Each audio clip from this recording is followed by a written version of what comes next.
vaya al libro de Efesios, y en esta carta se encuentran muchas de las bendiciones que usted y yo tenemos como parte de la iglesia. Ya vimos algunas de esas bendiciones en los capítulos 1 y 2, y en esta mañana vamos a considerar los primeros 13 versículos del capítulo 3 de Efesios. Por favor, ubíquese allí en Efesios capítulo 3, versículo 1 y 2.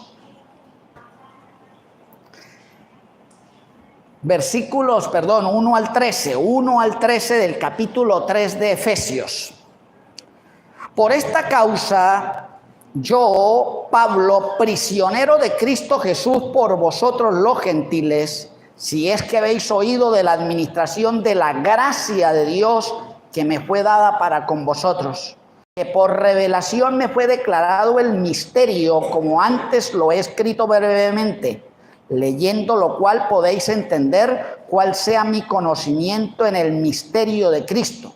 Misterio que en otras generaciones no se dio a conocer a los hijos de los hombres, como ahora es revelado a sus santos apóstoles y profetas por el Espíritu, que los gentiles son coherederos y miembros del mismo cuerpo y copartícipes de las promesas en Cristo, en Cristo Jesús por medio del Evangelio, del cual yo fui hecho ministro por el don de la gracia de Dios que me ha sido dada según la operación de su poder.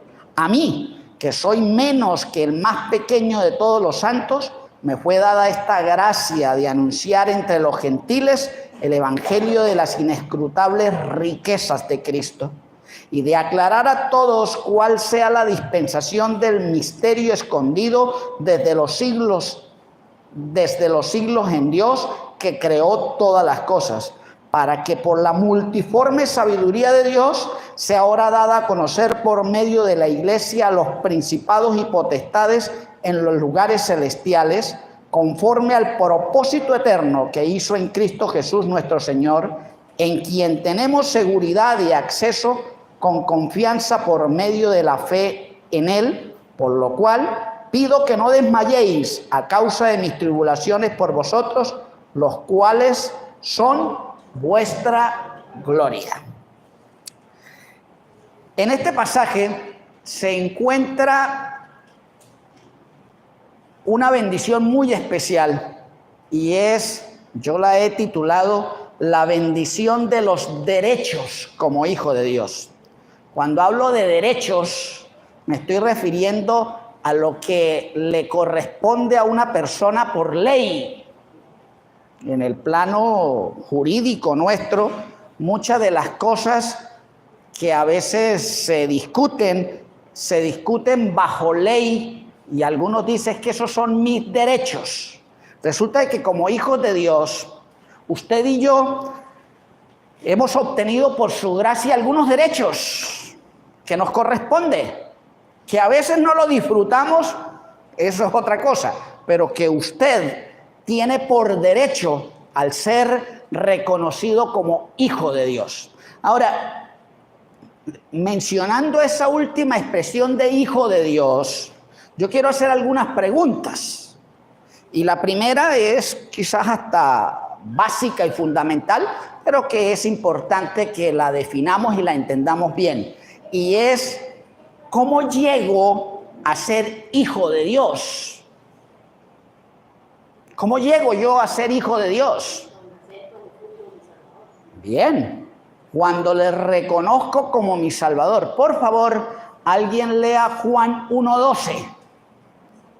Mas a todos los que le recibieron, que creen en su nombre, le dio potestad a ese derecho. Escuche ese texto. Mas a todos los que le recibieron, a los que creen en su nombre, les dio, y subraya esa palabra potestad, porque la traducción más precisa, y no sé si hay algunas otras versiones, es el derecho. Mas a todos los que le recibieron, a los que creen en su nombre, les dio el derecho de ser llamados hijos de Dios. En NTV dice que el derecho, ¿verdad? Eso es. El derecho, es decir, la legalidad para que usted sea reconocido como hijo de Dios. En ese versículo hay dos cosas que son fundamentales en la vida suya para obtener ese derecho. ¿Cuáles? ¿Ah? Creer y recibirlo. Ahora, si usted no cree y no le recibe, ¿usted qué es?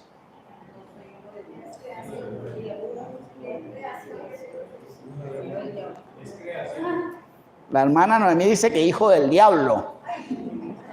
Y sí, si usted no es de Dios, es el diablo. Así de sencillo. No hay medios. Eso es duro, pero es así.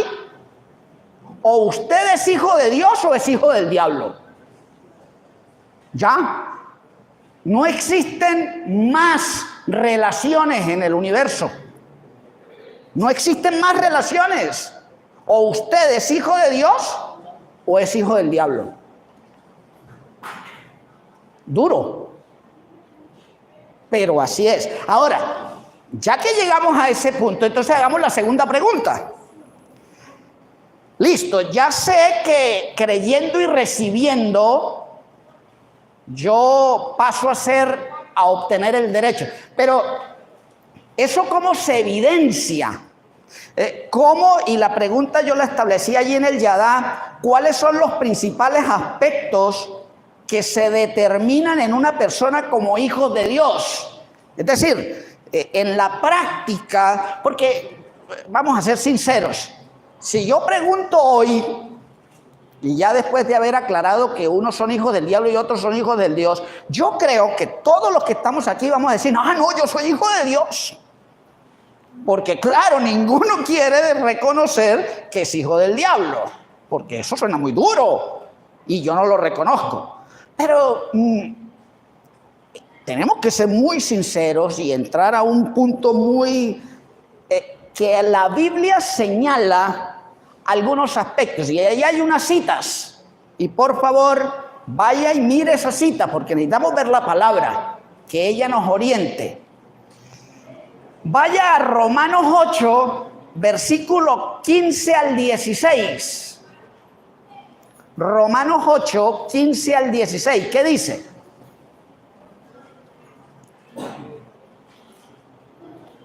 ¿Alguien lo puede leer?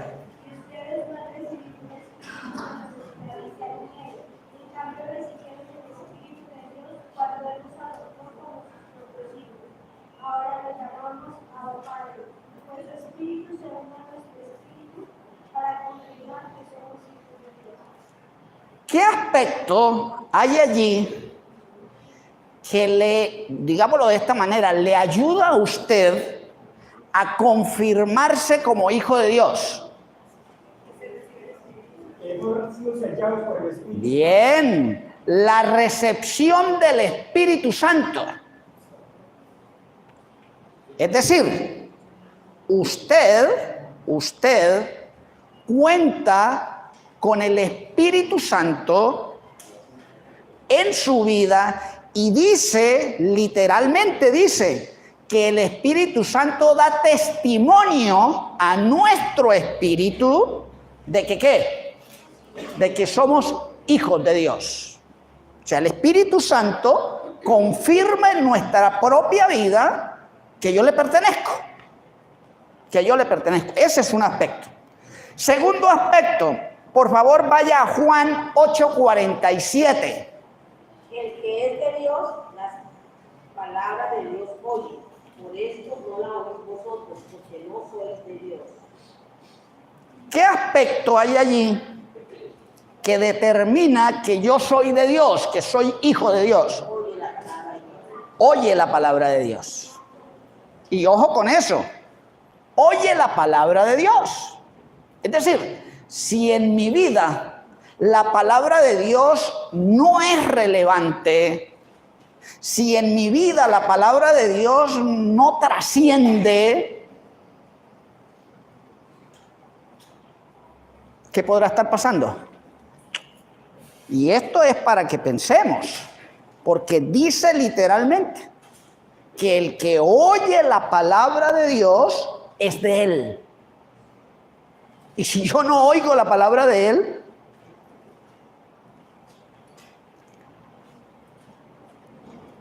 Primera de Juan 3, versículos 9 y 10. Primera de Juan 3, versículos 9 y 10.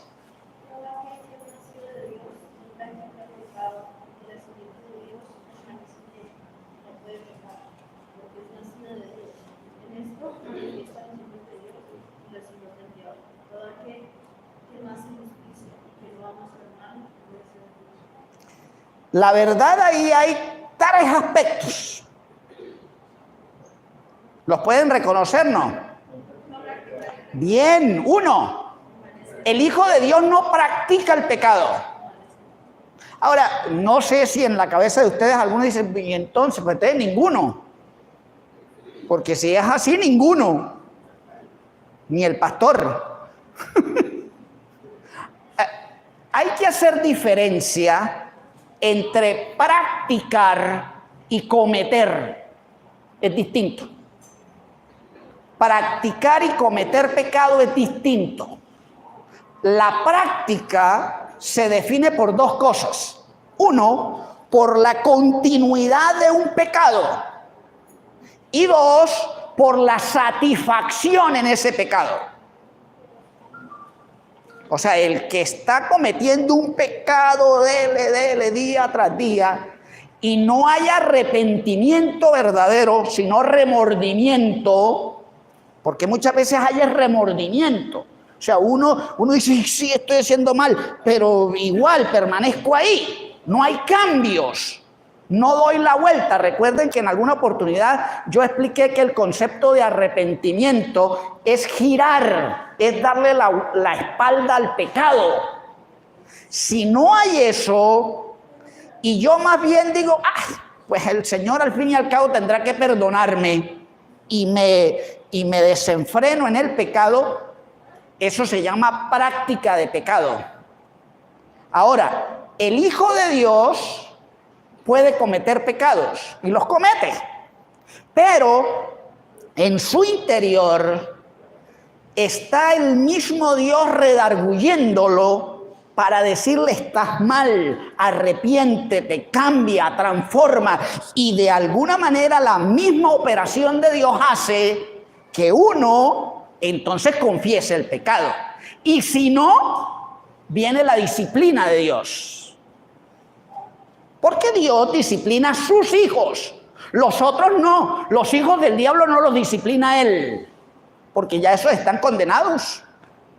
Ya el juicio está para ellos. Ya no hay nada que hacer. Los hijos sí. Los hijos, cuando cometemos pecado y no nos arrepentimos de tal, entramos en las manos de Dios para ser disciplinados. Entonces, el Hijo de Dios no practica el pecado. ¿Cuál es el otro aspecto que está ahí en Primera de Juan 3, 9 y 10? Bien, hace justicia. Ahora, es decir, la práctica de la justicia, pero como producto de haber sido justificado Él.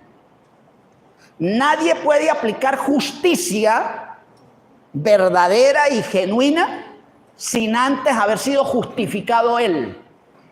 Y cuando hablo de ser justificado, es que ha recibido de parte de Dios la justicia de Él, antes de practicarla. Y lo mismo con el otro aspecto que viene, el amor. Los que no son hijos de Dios no aman, no saben qué es amor, porque la Biblia dice que Dios es amor. Y si no son hijos de Él, no saben qué es amor. Así lo digan y así le expresen a la gente, te amo. Eso es mentira. Él no ama. El hijo del diablo para llamarlo así, como ustedes mismos dijeron, es un poco duro, pero es así. Y ahí está, ¿no? Lo acabamos de leer en 1 de Juan 3.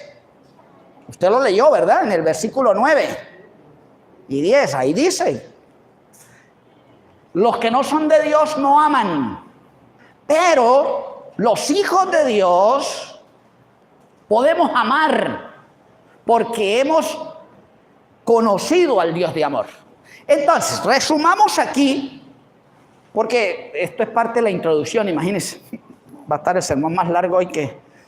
Entonces, por lo menos hay 5 aspectos que definen en la práctica mi realidad como hijo de Dios. ¿Me los pueden decir cuáles? Bien, el Espíritu Santo,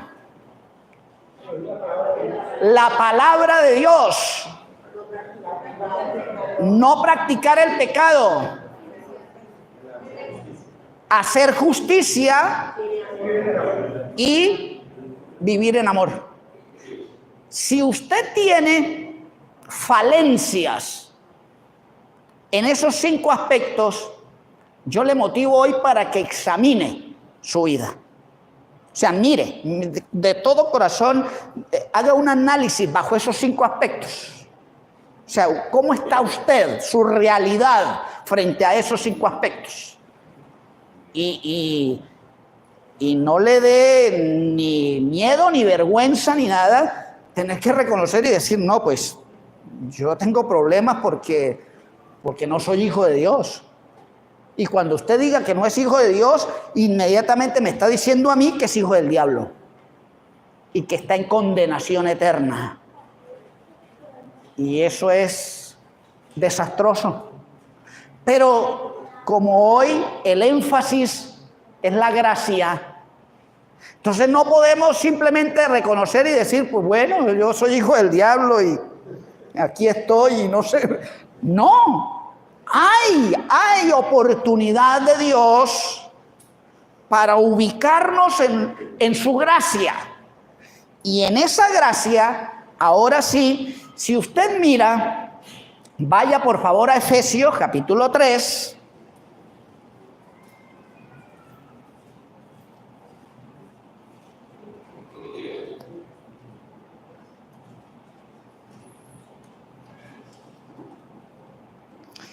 Y el apóstol Pablo comienza diciendo: por esta causa yo, Pablo, prisionero de Cristo Jesús, por vosotros los gentiles, si es que habéis oído de la administración de ¿qué?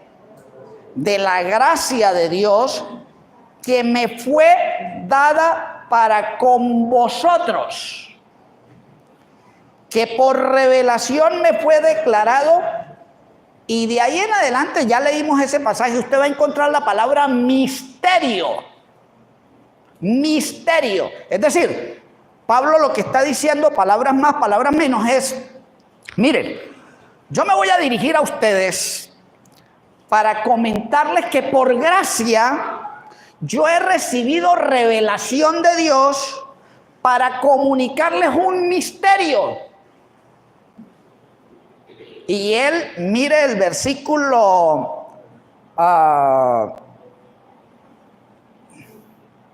el 8.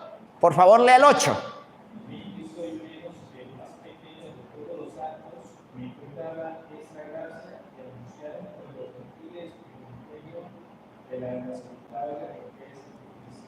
Es decir, Pablo está diciendo: la gracia de Dios me permitió a mí poderles revelar un mensaje que es un misterio. A mí, que soy el más pequeñito, o sea, yo no soy digno de tal cosa. Imagínense eso, algo que estaba escondido en la administración de los tiempos. Es decir, Dios tiene un plan para la humanidad. Dios tiene un plan para la humanidad. Y en ese plan, Él decidió ocultar, digámoslo así, ocultar parte de ese plan. Y en un momento determinado, por revelación, le dijo a Pablo: Pablo, cuéntele a los gentiles el resto de, permítanmelo declararlo de esta manera, el resto del cuento. El resto del cuento, échelo allá, coméntele. Y entonces Pablo dice, yo que soy el más pequeñito en este papelón tan grande. Y él entonces nos revela el misterio. ¿Cuál será ese misterio? Bien, el evangelio. Pero tiene una connotación especial porque es el misterio revelado en el contexto del pueblo de Israel. ¿Cómo así? Los israelitas siempre pensaron que los únicos receptores de la salvación eran ellos. Y por eso los gentiles eran echados fuera. Pero ahora resulta de que el misterio está en que Dios les dice, no señor, la salvación es para todos. Y no solamente para los judíos, sino también para los gentiles. Y de los dos yo he hecho un solo cuerpo para salvarlos. Y la clave está en el versículo 6. Ahí está el centro de este pasaje. ¿Qué dice el versículo 6? Que los gentiles son coherederos y miembros del mismo cuerpo y compartícipes de las promesas en Cristo Jesús por medio del Evangelio. Dice allí que los gentiles, es decir, usted y yo, porque todo el que no es judío es gentil, es decir, usted y yo somos gentiles. Dice allí que obtuvimos a través del evangelio, como hijos de Dios, obtuvimos 3 derechos. ¿Los puede subrayar ahí en el versículo 6? Bien, 1, coherederos. 2, miembros. 3, copartícipe de la promesa. Ya llegamos entonces a cuáles son esos derechos que usted tiene como hijo de Dios. O sea, legalmente, usted como hijo de Dios no solamente recibe la salvación como tal, no, usted recibe unos derechos, unos privilegios, unas bendiciones que dimensionan en gran manera lo que usted es como hijo de Dios. Para que usted hoy, entendiendo esto, no solo viva como un hijo de Dios normal, no, es para que usted viva como un hijo de Dios posesionado en esos derechos que Él le ha dado. Esa es la idea. Ahora, pensemos en el primero. Los llama coherederos. Es decir, el derecho a ser herederos de Dios. Cuando dice co, ¿ese co qué significa? Ese prefijo co. No. Al lado. Cooperar es operar al lado. Colaborador es laborar al lado de alguien. O sea, yo colaboro cuando laboro al lado de otro. Ese co, ese prefijo co es al lado. ¿Por qué dice coherederos? Bien, bien, al lado del heredero. Y según Romanos, capítulo 8 creo, el heredero es Cristo. Porque Él es el que asume el rol principal como hijo de Dios para llevarnos en esa herencia. Y por eso dice coherederos. Es decir, que yo soy heredero al lado de Cristo. ¿Ya? Pero aquí el énfasis es entender que yo tengo herencia. Mire, yo creo, yo no sé, de pronto si usted está de acuerdo conmigo, pero en lo que yo he tenido de experiencia, en las cosas donde yo veo que las familias llegan hasta matarse, es por la herencia. Qué cosa tan tremenda eso de la herencia. Cuando mueren los viejos, hasta ahí llegó el asunto de las reuniones familiares, del Día de la Madre, el Día del Padre, porque después que mueren los viejos, los hijos empiezan a pelear por la herencia. Y lo que me corresponde a mí, mejor no dejar nada. No, pero nos toca, hermana. Hermana Maribel, nos toca porque la Biblia dice que como buenos padres debemos dejar herencia para los hijos. Lo que nos toca es en vida ir organizando ese asunto. Sí, yo espero que los 5 centavos que le deje a Mateo y a Saray, organizarlos con tiempo antes de que fallezcamos para que no se peleen, ese asunto de la herencia, qué cosa tan brava. ¿Por qué? ¿Por qué recobra la herencia tanto valor aquí en la tierra? ¿Por qué cree usted eso? Bien, hermana. Porque como es algo que yo no he trabajado y que está ahí, y lo recibo por derecho, porque yo, al ser hijo, pues ese es derecho mío. Y como es derecho mío, yo lo reclamo porque es derecho mío.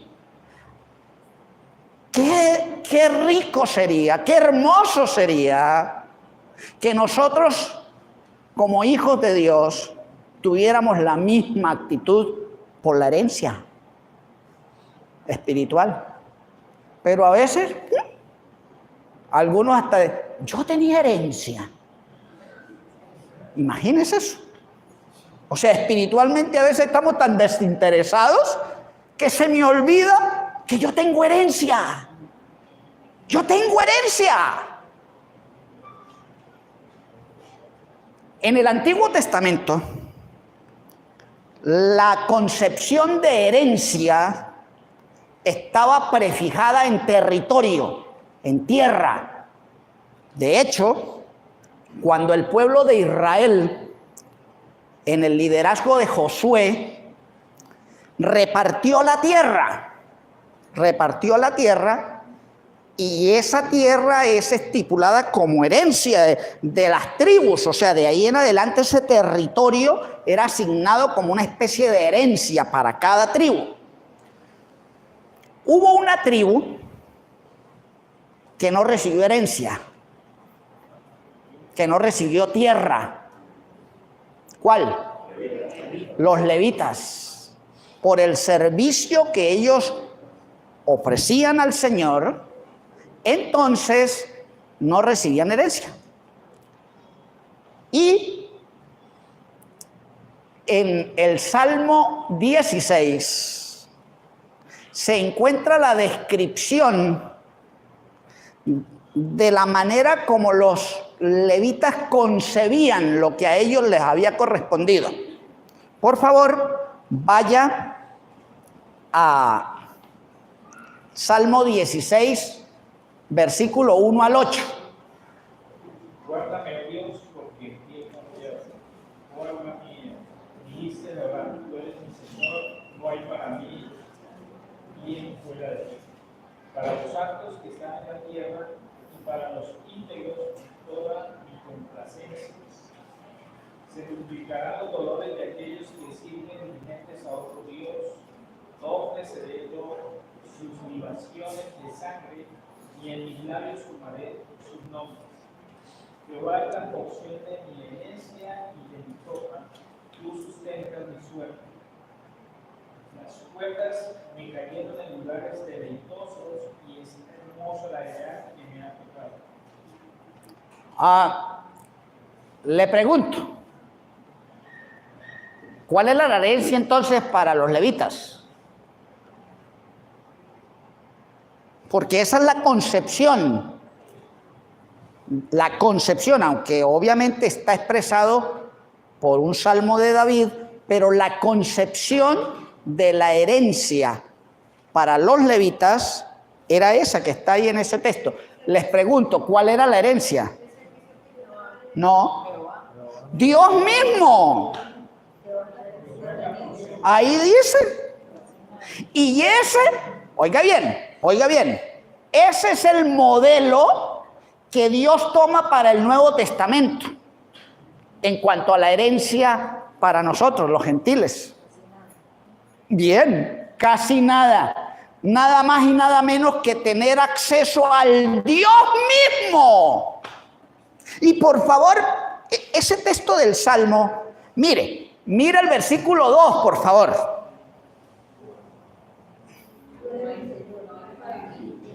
No hay para mí, y ese término tradúzcalo como posesión. Es más, en la Nueva Versión Internacional está así: fuera de ti no poseo bien alguno. Es decir, no hay ni casa, ni carro, ni nada que se compare a la herencia que yo tengo al tener a Dios. El derecho como hijo de Dios es Dios mismo como herencia. ¿A quién tengo yo en los cielos sino a ti? Y fuera de ti nada deseo en la tierra. Claro. Porque yo no sé si usted, cuando comenzamos la meditación, hablamos de derechos, de herencia, y inmediatamente uno está pensando, ¿no? Uy, casa, uy, tierra, uy. No. La herencia suya es Dios mismo. Pero tenemos que expresarlo así como lo expresaban. Imagínense. O sea, ¿qué otra cosa? ¿Hay algo que pueda ser mayor que el mismo dueño de todo? Y esa es su herencia. Y usted tiene acceso a esa herencia. Es suya. ¿La disfruta? ¿La disfruta? Ahora note, versículo 5. Hermano Javier, léamelo ahí en la Nueva Traducción Viviente. Salmo 16:5. Escúchelo. Señor, solo tú eres mi herencia, mi copa de bendición. Tú proteges todo lo que me pertenece. Señor, tú eres mi ¿qué? Mi herencia. Tú proteges todo lo que me pertenece. ¿Por qué se preocupa usted por las cosas? Si eso es de Dios y Dios es su herencia. Pero yo estoy encima y preocupado. Tranquilo. La gracia de Dios se ha manifestado en usted como hijo para que tenga el derecho de la herencia. Dios mismo. Versículos 6. Este es precioso. Versículo 6. Las cuerdas me cayeron en los lugares derechosos, y es hermosa la heredad que me ha traído. ¿Qué significa eso? Las cuerdas me cayeron en lugares deleitosos. ¿Qué significa eso? Que hay ofrecimientos terrenales. No. ¿Qué significa eso? No me dé la aplicación, sino ¿qué significa eso? Las cuerdas me cayeron en lugares deleitosos.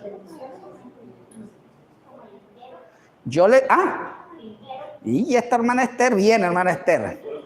Así es. Yo les dije que cuando Josué dividió la tierra, había que pasar unos linderos. Y esos linderos se dividían por cuerdas. Es decir, atravesaban una cuerda y decían, bueno, vamos a pasar una cuerda de allá hasta aquí. Allá está el territorio suyo, allá está el territorio mío. Recuerden que esta es la concepción de los levitas, que a ellos no les tocó territorio. Pero el salmista allí, expresando esa concepción, ¿qué dice? Las cuerdas me cayeron en lugares deleitosos. ¿A qué se refiere eso? O sea, ¿por qué habla de que las cuerdas, y si a ellos no les tocó nada? Ahora note, para que usted alabe al Señor, note que el término lugar no está en singular, sino en plural. ¿Por qué? Porque ellos contaban era con Dios, que es el dueño de todo. Todos los lugares son míos como herencia.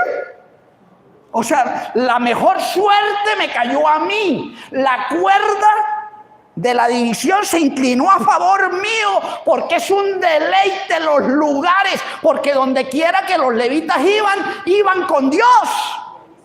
Y ahí estaba Dios y esa era su herencia. O sea, los otros estaban limitados a lo que les tocó. A mí, como hijo de Dios, no estoy limitado a nada porque tengo al dueño como herencia. ¿Qué, necesita algo más? Y por eso el salmista dice, las cuerdas me cayeron en lugares deleitosos y es hermosa la heredad que me ha tocado. ¿Lo dice así usted? O sea, puede tener eso para reunirse todos los domingos, para contarle al otro, para vivir todos los días con una alegría y una motivación a pesar de las luchas, a pesar de las dificultades. Usted puede levantarse y decir, es hermosa la heredad que me ha tocado, porque tengo el derecho como hijo de Dios. Pero, pues quizás no estoy tan convencido de eso. Pasemos al segundo derecho. Volvamos a Efesios. Hablábamos de herencia. ¿Y lo segundo qué es? En Efesios capítulo 3, versículo 6. Miembros. ¿Miembros de qué? Del cuerpo. Ese es el segundo derecho que usted tiene. Usted, al ser hijo de Dios, pasa a ser miembro de la iglesia.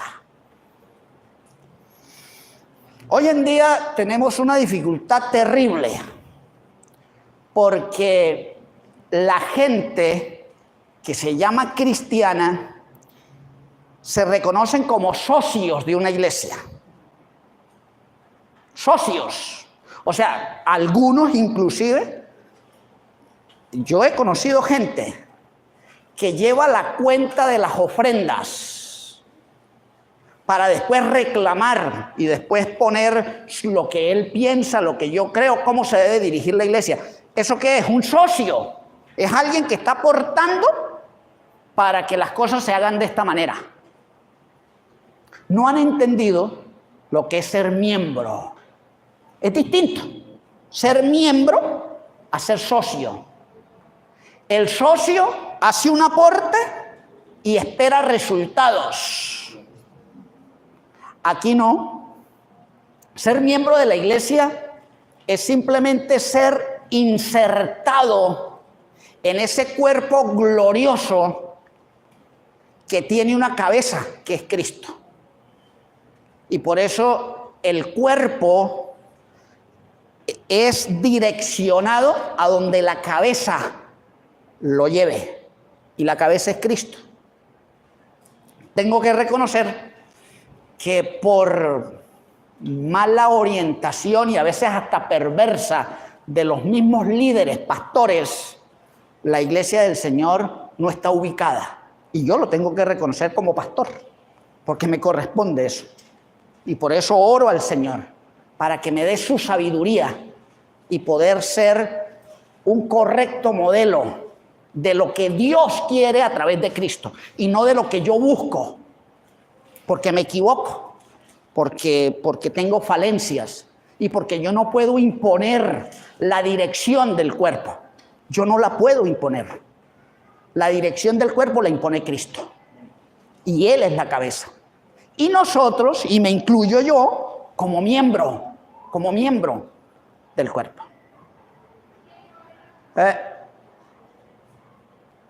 Las reuniones que nosotros hacemos, a mí me llama la atención que, una pregunta sencilla, ¿a qué viene usted a la reunión? ¿A qué viene? ¿Me puede responder? Aprender, a tener comunión, a alabar al Señor. Eso es verdad. Todo lo que ustedes han dicho es verdad. Y no está mal. Pero usted también debe venir a dar. Y no solamente a dar en el sentido de ofrenda, de dinero, no, sino a bendecir a otro. A bendecir a otro. Porque a veces yo decido, no, hoy no voy a ir a la iglesia porque, no, o sea, no. Inclusive, mire, yo he conocido situaciones en donde a veces tienen la lista de los predicadores y entonces cuando hay un predicador que a mí no me gusta mucho, ay, no, va a predicar es Juan Chorizo, hoy no voy. O sea, no tienen la concepción de cuerpo. Es más, mire, y esto que estoy diciendo, lo que pasa es que está largo el pasaje, pero se lo voy a poner de tarea. Primera de los Corintios capítulo 12. Primera de los Corintios capítulo 12.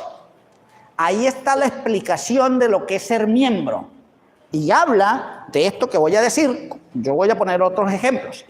Mire, la iglesia es como la mano. La mano mía es bien chiquitica, pero bueno, se alcanza a ver. Yo tengo la mano de un niño de 12 años.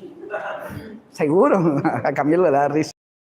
Es una manito chiquitica, pero hago un montón de cosas con estas manos. La mano es un ejemplo. Cada dedo es un miembro de la mano. En ningún momento el meñique, el más pequeñito, puede decir, voy a dejar de ser parte de la mano. Quiéralo o no, ahí tiene que estar. Y es más, por más que usted haga el mover los otros, él tiene que moverse. Él tiene que mire, ¿cómo hace usted para que un dedo le quede tieso y mueva a los otros? A ver, hágalo. O sea, haga que un dedo quede quietecito y haga un montón de cosas con los otros dedos. No puede. Ahí logra como medio paralizarlo un poquito, pero tarde que temprano el otro se mueve. ¿Por qué se mueve? Por la actividad de los otros. Y por eso somos miembros. Y por eso Dios ha asignado, y en el pasaje se lo explica, unos son nariz, otros son oreja. E inclusive dice, los miembros que nosotros tenemos como más así, están ocultos. O sea, da una descripción del cuerpo. Porque hay algunos miembros del cuerpo humano que nosotros a veces hasta los ignoramos. Pero son fundamentales. Son fundamentales. Porque debemos hacer descripción a veces hasta de la uñita. La uña. ¿Cuánto vale una uña? Pero a veces... Y ahora, y ese menosprecio está en uno mismo como miembro. O sea, uno mismo dice, no, pero ¿yo a qué voy? Yo no hago nada. ¿Cómo así que usted no hace nada? Si usted es parte de esta iglesia, a menos que no sea hijo de Dios. Sí, porque no sea de la mano. Ahí sí, se fregó. Se fregó porque ahí sí.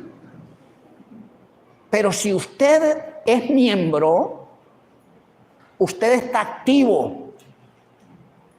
Y no por sus capacidades, por lo que Dios hace. Porque es Él el que opera. Y nosotros cumplimos funciones distintas, porque es que el problema que tenemos a veces es que algunos dicen, ay, pero es que para yo llegar a ser pastor, no, predicador, no. Dios le tiene, inclusive, Él es tan perfecto que en esa inserción como miembro le dio dones y dones distintos. O sea, a algunos le dio un don, otro don, otro don, otro don, porque no todos tienen todos los dones.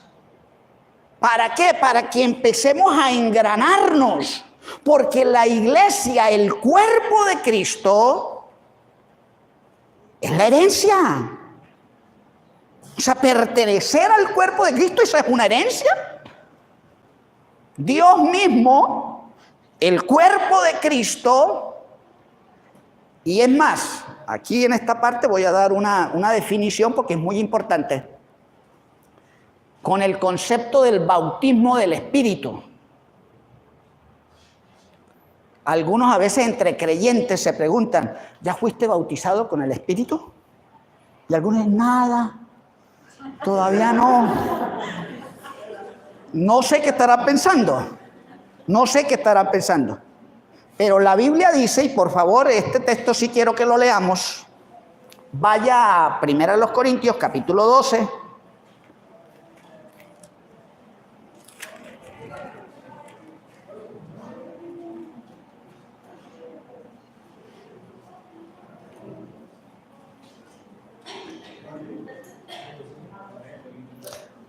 Versículo 13. Por favor, 12:13. Eso. Porque así como el cuerpo es uno y tiene muchos miembros, pero todos los miembros del cuerpo, siendo muchos, son un solo cuerpo. Así también Cristo, porque con un solo espíritu fuimos todos bautizados en un cuerpo, sean judíos o griegos, sean esclavos o libres, y a todos se nos dio a beber de un mismo espíritu. Por favor, observe el versículo 13. Donde dice que por un solo espíritu fuimos todos ¿qué? Bautizados. ¿En un qué? En un cuerpo. Ese texto habla del bautismo del Espíritu. Es decir, el bautismo en el Espíritu es la insertación suya en el cuerpo de Cristo como Hijo de Dios. Es decir, que cuando la gracia de Dios lo alcanza a usted, cuando usted recibe a Cristo como su Salvador, usted es bautizado en el Espíritu. Es mentira, y tengo que decirlo así, que usted tenga que hablar en lenguas, que usted tenga que sentir un corrientazo. Algunos dicen eso. Sí, yo hablé con un señor que me dijo eso. Me dijo, ¿usted es ya bautizado? Yo dije, sí. Dije, ¿qué sintió? Dije, no, pues yo recuerdo que me entregué al Señor. Dije, ¿por qué usted? Dijo, uy, es que es un corrientazo. Eso es mentira. O sea, es fe. O sea, es que usted reconozca por la palabra. Recuerde lo que uno de los principios de ser hijo de Dios, oye la palabra. No oye experiencias. No oye experiencias. Ahora, no estoy diciendo que las experiencias no son de Dios, claro. Yo puedo contar experiencias de cómo Dios ha obrado, pero el testimonio, la orientación tiene que salir de la palabra. De la palabra. Y claro, muchas veces en sometimiento a la palabra, yo tengo experiencias de bendiciones y las puedo contar como testimonio. Pero basado en la palabra. Y la palabra dice que en un cuerpo fuimos todos bautizados en el Espíritu. ¿Ya? El bautismo en el Espíritu es la insertación suya en el cuerpo de Cristo. Y si usted está insertado como miembro en el cuerpo de Cristo, usted ha sido bautizado en el Espíritu.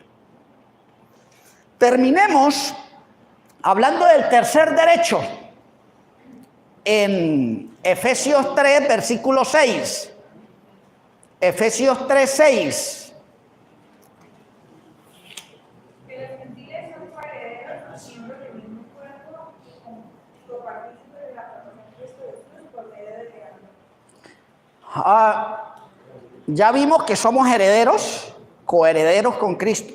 Ya vimos que somos miembros del cuerpo de Cristo. ¿Y ahora somos qué? Copartícipes ¿de qué? De la promesa. De la promesa. ¿Por qué vuelve a utilizar el prefijo co? Al lado. Pero aquí será al lado de quién. No. Aquí no es de Cristo. Ah. Bien, hermano Alexander, eso. Póngale 10. Ferminda pide 10 para Alexander. Claro, la promesa fue dada al pueblo judío en Abraham. Recuerdan que Abraham, Dios le dijo, en ti serán benditas todas las naciones, tú serás bendición. Y la promesa se le dio, inclusive la promesa de un Salvador, el Mesías, se le dio a Abraham. Pero ahora, ese misterio ha sido revelado y Pablo, junto con los apóstoles y profetas de ese momento, están declarando y diciendo, un momentico, los gentiles son copartícipes. Es decir, ellos también participan al lado del pueblo de Israel de la promesa. ¿Y cuál es la promesa? Porque no dice las promesas, dice la promesa. Bien, Cristo Jesús. O sea, la promesa es la participación de Cristo Jesús. Para más o menos entender un poquito, vaya por favor al libro de Jeremías capítulo 33, versículo 14 al 16. ¿Qué versión es? Sí.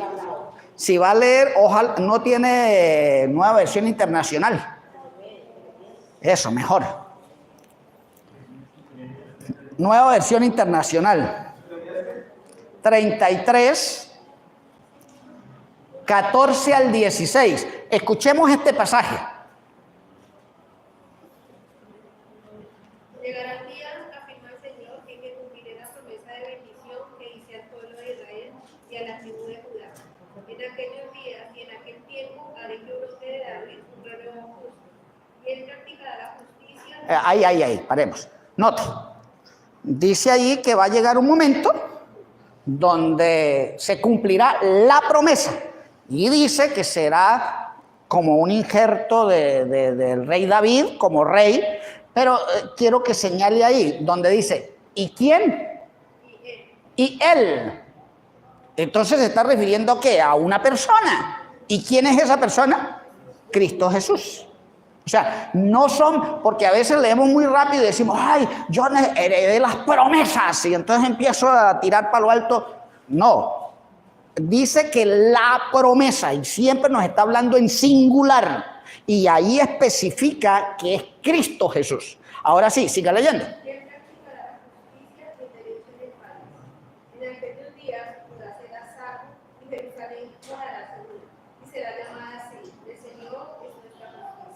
Ahora, al nosotros recibir a Cristo, dice allí que Él practicará 4 cosas: justicia, derecho,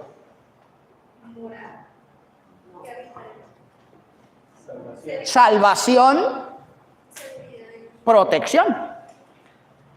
Esas cosas están, a ver, ¿cómo lo digo? Están en Cristo y son la extensión de esa promesa. Es decir, usted como heredero de la promesa tiene derecho, justicia, salvación y protección. Usted la tiene. Usted tiene Protección como herencia, porque ya tiene esas promesas, el derecho de participar de Cristo. Pero, ¿por qué nos sentimos desprotegidos? ¿Por qué nos sentimos desprotegidos? Una de dos. O no es hijo, y pues al no ser hijo, pues no tiene el derecho, entonces claro, se siente desprotegido. O dos, lo tiene pero no lo disfruta. Y quiero terminar con una ilustración sencillita. Y es hasta muy clásica y eso creo que muchos predicadores la han usado, pero creo que es pertinente. A nosotros nos pasa como el señor que iba con una carga muy pesada, un rollo, una maleta, plena 12 del día y con mucho sol, y de pronto alguien en un carro vio al señor y le dijo: súbase, venga, lo llevo. Y el tipo se montó, pero no descargó la maleta. Siguió en el carro, pero con la maleta al hombro. ¿Eso qué quiere decir? Que nosotros, yo le dije que una de dos: o usted no es hijo y no tiene herencia, no disfruta de Dios, no disfruta de ser miembro, no disfruta de Cristo mismo. O dos, usted sí es hijo, pero no está disfrutando de lo que tiene: protección, salvación, derecho, justicia. Y es más, aquí sí, usted haga una tarea, y hoy en día con la tecnología tenemos muchas, busque promesas en Cristo Jesús y lea todos esos textos. Hay, mejor dicho, cualquier cantidad de textos en Cristo Jesús, ¿no? Para que no empiece usted a reclamar promesas por allá que han sido dadas al pueblo de Israel y entonces usted empieza ya a confundirse. No, promesas en Cristo Jesús, unos textos. Y no busque comentarios, no busque que otro por allá le diga, no, usted mismo. O sea, solamente necesita las citas. Hay muchas promesas. Y esas promesas, cuando usted las lea, no es que usted tenga que ponerse a hacer algo para alcanzarlas, porque no son por mérito suyo. Recuerde que hoy la alabanza estuvo orientada que es por gracia. Porque usted y yo, si somos hijos, no es porque no nos la merecíamos. No es porque nosotros, es que Dios tenía que reconocerme a mí como su hijo. No es que me necesitaba. Imagínese. Dios tenía que tenerme a mí, y si no, ¿qué iba a hacer Dios sin mí? No, por favor. Por pura gracia. O sea, si usted es hijo de Dios, el hecho de tener herencia, el hecho de ser miembro, el hecho de disfrutar de la promesa, es por pura gracia. Que el Señor nos bendiga y haga esa tarea. Averigüe en textos la promesa, cómo se manifiestan las promesas de Cristo, y disfrútelas. O sea, solamente para que las reconozca y dígale: gracias, Señor, por esta promesa que tengo en ti. Y disfrútela por fe. No es que usted tenga, para yo alcanzar, no, pero me toca hacer esto, me toca hacer esto. No, nada. A usted le toca es reconocer la gracia de Dios en darle esa promesa manifestada en muchas cosas, y alábelo y viva y disfrute de esa promesa. Que el Señor nos ayude. Y yo le motivo para que haga un análisis bien profundo de su corazón. Primero, para reconocer si es hijo o no. O sea, y dos, para que si es hijo, viva como un hijo de Dios. Viva como un hijo de Dios.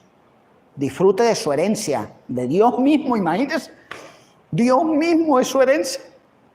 disfrute, lléguese a Él, póngalo de presente, su herencia.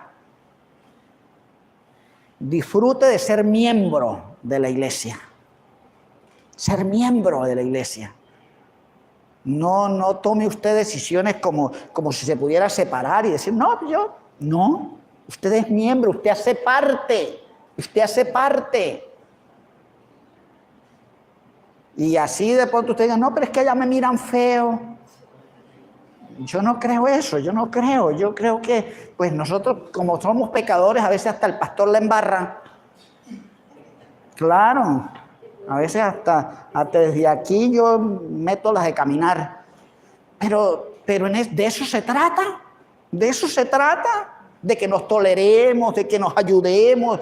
Pero si usted no está ahí disfrutando de eso, o sea, ¿cómo es que somos miembros? O sea, no, el miembro está activo. Y recuerde, usted es una bendición para el otro. Porque usted con su presencia hace que el otro, y esa es la iglesia. Y obviamente la práctica del amor y la práctica del perdón. Y somos una familia. Y disfrutemos de la promesa manifestada en protección, en paz, en fin, la tarea que usted va a hacer. Incline su rostro un momento y oramos al Señor.